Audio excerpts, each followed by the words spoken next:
This is part 2 of the abortion debate. In part 1, Dean and Parker critiqued Hayden's view on abortion, and now Hayden is going to be critiquing Dean and Parker's view. Now that I do have a chance to examine your view, what would you consider gives a being a right not to be murdered by another human being?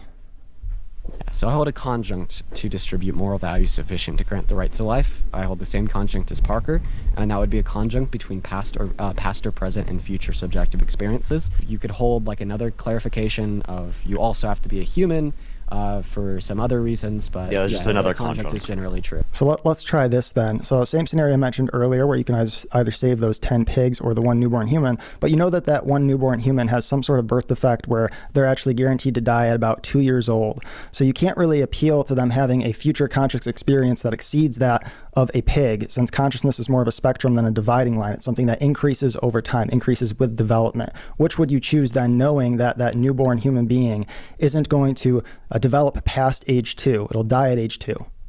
I don't see why this would be an entailment. We would still say the human. I'd still rather save the human. And doesn't that expose though that what's providing all the value is the humanity and not the conjunction? No. What's providing the value is those traits together. That's how a conjunction works. No, but what I'm pointing out though is when I take those same traits in conjunction, because I just explained to you, I wouldn't care if you killed an infinite level of human zygotes, right? They have that human, right, but they don't have the sentience. So you understand that you could say from both perspectives, right, that one's carrying the weight of the other one. Well, they're both carrying it together. That's how a conjunction works. But the sentience is pretty clearly not what's mattering here, is it? Well, I just explained specifically it's sentience plus the fact that they're human, right? And the human's doing all the work there. No, it's not. I just explained in the context of a human zygote. I don't care if you were to kill an infinite set of human zygotes. So Dean or Parker is saying that you need 3 things to have that moral value. You need the past or present experience, you need future experience, and you need to be a human organism. Hayden then raises the thought experiment where you have to either save a newborn or a pig. The newborn is going to be dying at 2. So he's saying like, hey, the future experience isn't really there as much as the pig. And so you should save the pig if you really care about the experience. There's a couple problems with Hayden's point here. First is that Dean and Parker never said that whatever has more future experience is what they'll care about. They very specifically said if something has 3 of their qualifier, if something meets all 3 of those, then they give it the right to life. The baby in that example has all 3. It's a human organism, it has past or present experience, and it has future experience up until 2 years old, and so they care about it. The pig, however, only has the future experience and the past or present experience. It doesn't have the human organism part. I think I would like to raise a point to demonstrate like how much sentience matters, and I think I could relay this point to you in a way that you might be able to agree. So let's just assume that the entirety of the species of humanity remains the same. However, all right, humans evolved in such a way to not deploy any sentience. We were meat bags on the floor.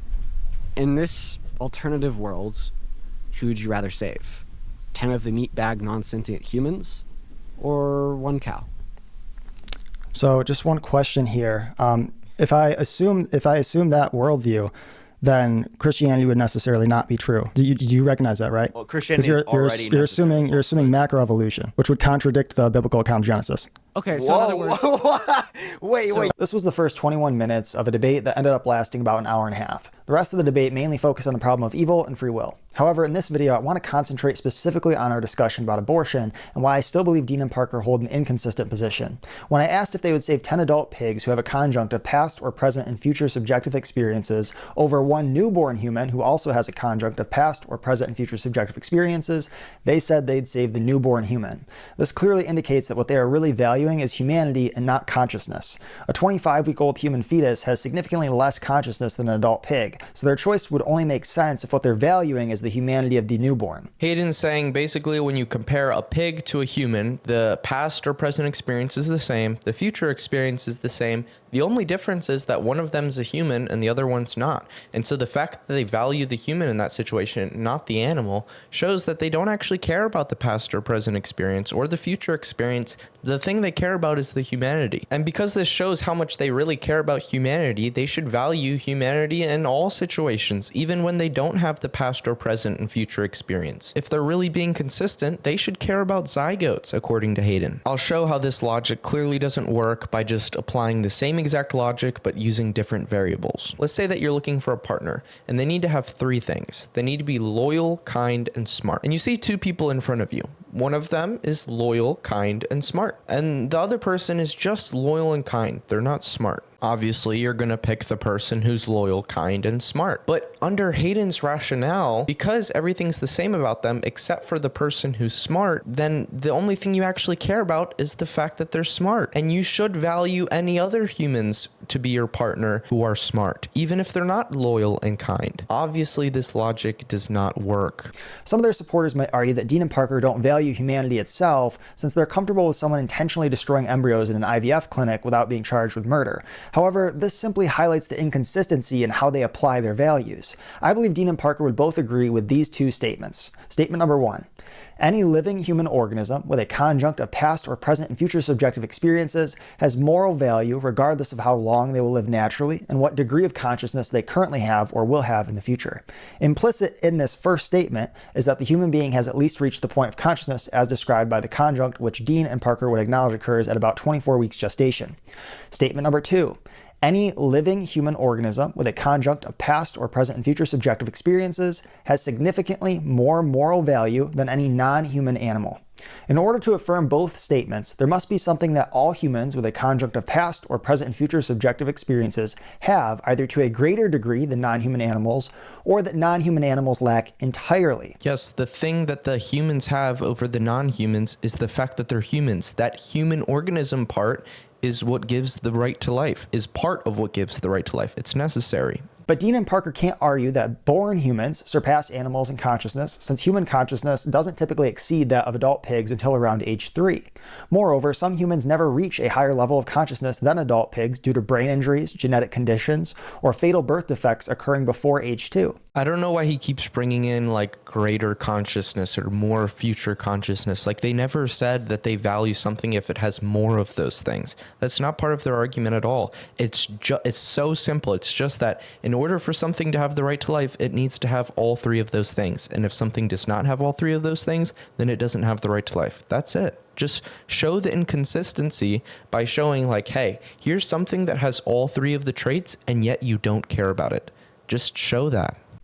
They might attempt to argue that humans have specific biological structures for consciousness developing around 24 weeks, structures that animals lack.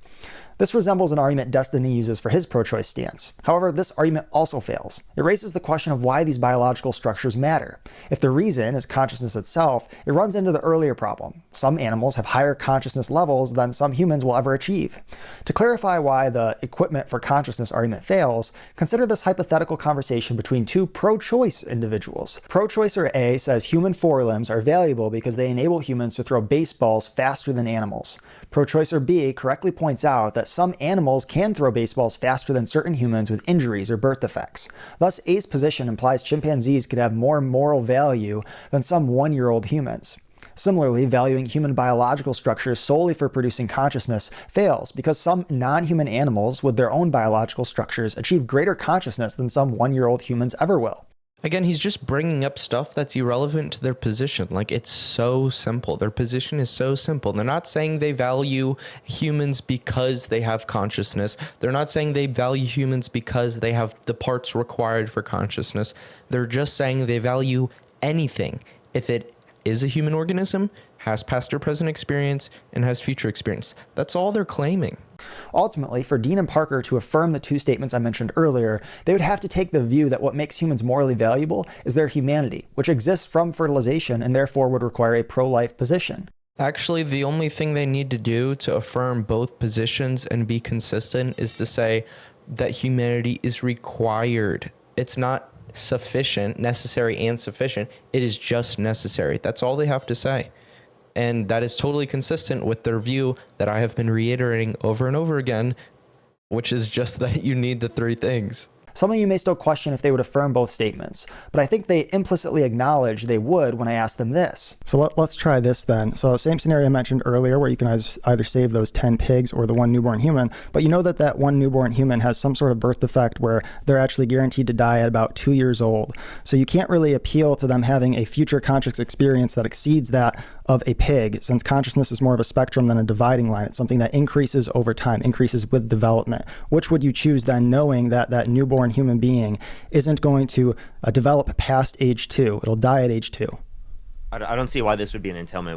We would still say the human. I'd still rather save the human. Now that I've covered why I think their position fails, I want to highlight some things I could have done better in the conversation I had with them about abortion. That's pretty much it for his video. The one thing I'll say is one thing that you could have done better, Hayden, is to show one example where they're being inconsistent. That's it. Because clearly, I demonstrated. I understand like kind of where your head was at, but I demonstrated how that clearly was not an inconsistency. Unless you want to say that people in my partner example should value all people that are smart, even if they're not loyal and kind. Like, I'm sure you probably don't want to say that. And so, what is the actual inconsistency of their position that you demonstrated? Like, you probably could demonstrate an inconsistency. Like, there's probably inconsistencies in almost everyone's positions. But just like in the video, was there any that you demonstrated? And if you didn't, is there any that you could demonstrate right now?